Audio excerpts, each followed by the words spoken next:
చూస్తున్నాం. గోషామహల్ ఎమ్మెల్యే రాజా సింగ్ ని చంపుతామంటూ బెదిరించిన వ్యక్తిని పోలీసులు అరెస్ట్ చేశారు. అతన్ని హైదరాబాద్ పాత బస్తీకి చెందిన వసీం గా గుర్తించారు సైబర్ క్రైమ్ పోలీసులు. గతంలో తనకు బెదిరింపు కాల్స్ వస్తున్నాయంటూ పోలీసులకు ఫిర్యాదు చేశారు రాజా సింగ్. దీనిపై దర్యాప్తు చేసిన పోలీసులు ఓ వ్యక్తిని అరెస్ట్ చేశారు.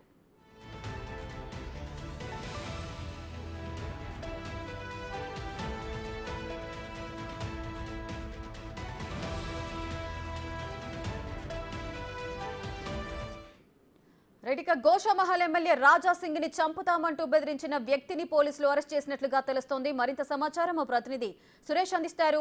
సురేష్, అసలు రాజా సింగ్ ను చంపుతామంటూ బెదిరించిన వ్యక్తిని అయితే అరెస్ట్ చేసినట్లుగా తెలుస్తోంది. ఆ వ్యక్తి ఎవరు? ఈ బెదిరింపులోకి గల కారణాలేంటి? బీజేపీ ఎమ్మెల్యే రాజా సింగ్ కి సంబంధించి గత కొద్ది రోజుల నుంచి కూడా బెదిరింపు కాల్స్ వస్తున్నాయి. అతనికి స్కైప్ అదేవిధంగా ఇంటర్నెట్ కాల్స్ లలో కాల్ చేసి రాజా సింగ్ ని హత్య చేస్తాం, నీ కొడుకుని కిడ్నాప్ చేస్తాం అంటూ కూడా పలుమార్లు బెదిరింపులు చేయడం జరిగింది. గత ప్రభుత్వంలో ఫిర్యాదు చేసినప్పటికి కూడా పట్టించుకోలేదని చెప్పేసి రాజా సింగ్ ఆవేదన వ్యక్తం చేశారు. కానీ కాంగ్రెస్ ప్రభుత్వం వచ్చిన తర్వాత రాజా సింగ్ ఫిర్యాదును తీసుకొని కేసు నమోదు చేసి విచారణ చేసిన పోలీసులు లుకౌట్ నోటీస్ ద్వారా సౌదీలో ఉన్నటువంటి వసీం ని శంషాబాద్ ఎయిర్పోర్ట్ కి రాగానే పట్టుకోవడం జరిగింది.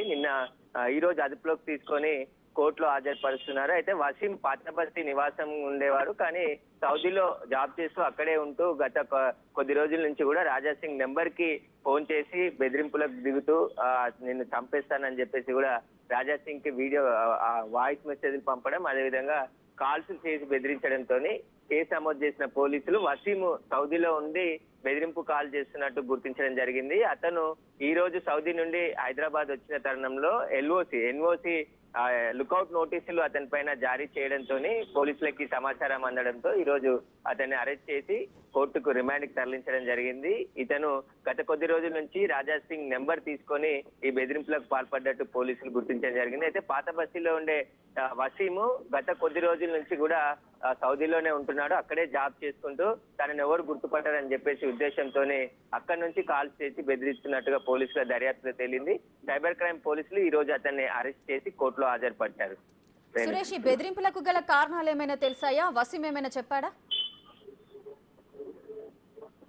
రాజా సింగ్ బీజేపీలో చాలా యాక్టివ్ గా ఉండే పర్సన్. హిందుత్వం కి సంబంధించిన ప్రచారం, అదేవిధంగా గో హత్యల మీద పోరాటం చేస్తున్నాడు కాబట్టి అతని పైన దురుద్దేశంతో వసీం బెదిరింపులకు పాల్పడడం జరిగిందని చెప్పేసి కూడా తెలుస్తుంది. దీనికి సంబంధించి పోలీసులు ప్రస్తుతానికి అతన్ని రిమాండ్ చేశారు కాబట్టి కస్టడీకి తీసుకొని మరింత విచారణ జరిపే అవకాశం ఉంది. వసీమే ఉన్నాడా, వసీంతోనే ఎవరైనా కాల్స్ చేయించి బెదిరింపులకు పాల్పడ్డారా అనే కోణంలో దర్యాప్తు అయితే కొనసాగుతుంది. ప్రస్తుతం ఇన్ని రోజుల నుంచి కనీసం కేసు కూడా నమోదు చేయలేదు, కానీ ఇప్పుడు కాంగ్రెస్ ప్రభుత్వంలో కేసు నమోదు చేసి బెదిరింపులకు గురి చేసిన వ్యక్తిని కూడా అరెస్ట్ చేశారు. కాబట్టి గతంలోనే రాజా సింగ్ పోలీసులకి ధన్యవాదాలు తెలపడం జరిగింది. కనీసం నాపై బెదిరింపులకు గురి చేస్తున్న వ్యక్తిని గుర్తించారు, సౌదీ నుంచి ఇక్కడ వచ్చినప్పుడు అరెస్ట్ చేస్తామంటారు కాబట్టి కనీసం